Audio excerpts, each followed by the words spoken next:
আসসালামু আলাইকুম ওয়া রাহমাতুল্লাহি ওয়া বারাকাতুহু। আলহামদুলিল্লাহি ওয়া কাফা ওয়া সালামুন আলা ইবাদিহিল্লাযিনা ইসতাফা, আম্মা বা'দ। সম্মানিত দর্শক শ্রোতা, প্রিয় দিনী ভাই বোন, আশা করি আপনারা সকলে ভালো আছেন। আমি আলহামদুলিল্লাহ ভালো আছি। এই ভিডিওতে হাজির হয়েছি একটি বিষয় নিয়ে, তা হলো কোরবানির মৌসুম আসলে আমরা যখন কোরবানি করি আমাদের সকলের মাথায় একটি চিন্তা থাকে, তা হলো কোরবানি এবছর কার নামে দেব? আমার ছেলে মেয়ে স্ত্রী পুত্র নামে, নাকি আমার মা বাবার নামে, নাকি মৃত মা বাবার নামে, নাকি আমার কোনো উস্তাদের বা মুরব্বীর বা কোনো পীর সাহেবের নামে, নাকি হযরত মুহাম্মদ সাল্লাল্লাহু আলাইহি ওয়াসাল্লামের নামে?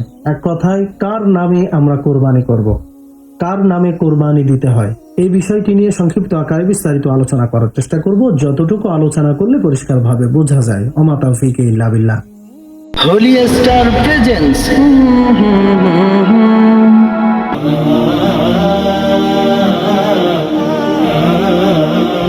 তো আমরা যখন কোরবানি করি তো আমাদের সমাজের একটি প্রথা বা একটি রেওয়াজ আছে যে এবছর আমার নামে কোরবানি করব, আগামী বছর আমার ছেলে মেয়ের নামে বা আমার স্ত্রীর নামে কোরবানি করব, তারপরের বছর আমার কোনো প্রিয় ব্যক্তির নামে করব বা হযরত মুহাম্মদ সাল্লাল্লাহু আলাইহি ওয়াসাল্লামের নামে করব।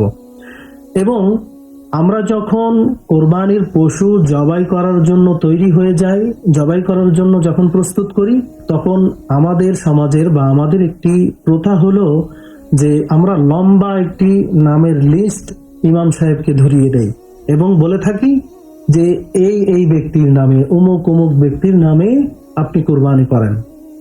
কিন্তু আমরা এটা জানি না যে কোনো ব্যক্তির নামে, কোনো মানুষের নামে, এমনকি কোনো পীর সাহেবের নামে বা এমনকি হযরত মুহাম্মদ সাল্লাল্লাহু আলাইহি ওয়াসাল্লামের নামেও যদি কোনো পশু কোরবানি করা হয় তাহলে সেই পশুর গোশত খাওয়া মুসলমানের জন্য হারাম। জি, আপনি সঠিক শুনেছেন। কোনো ব্যক্তির নামে কোরবানি করা যায় না, কোনো ব্যক্তির নামে কোরবানি করা হারাম, কোনো ব্যক্তির নামে কোরবানি হয় না। একমাত্র কেবলমাত্র শুধুমাত্র আল্লাহ সুবহানাহু ওয়া তাআলার নামে, আল্লাহর নামে কোরবানি হবে। তাহলে প্রশ্ন আসতে পারে যে হুজুর, আমরা যেটা করে থাকি এটা ভুল প্রথা, এটা করা যাবে না।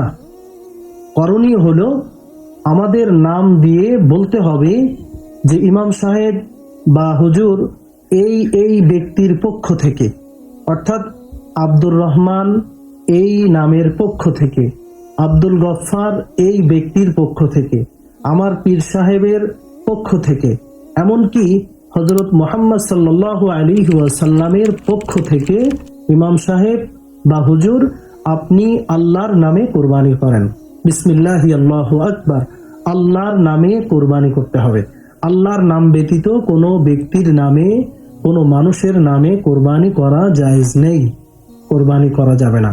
তাহলে আমরা বিষয়টি পরিষ্কারভাবে বুঝতে পারলাম যে আমাদের নামে কোরবানি হবে না, আমাদের পক্ষ থেকে, আমার ছেলে মেয়ের পক্ষ থেকে, আমার স্ত্রীর পক্ষ থেকে কোরবানি হবে আল্লাহর নামে।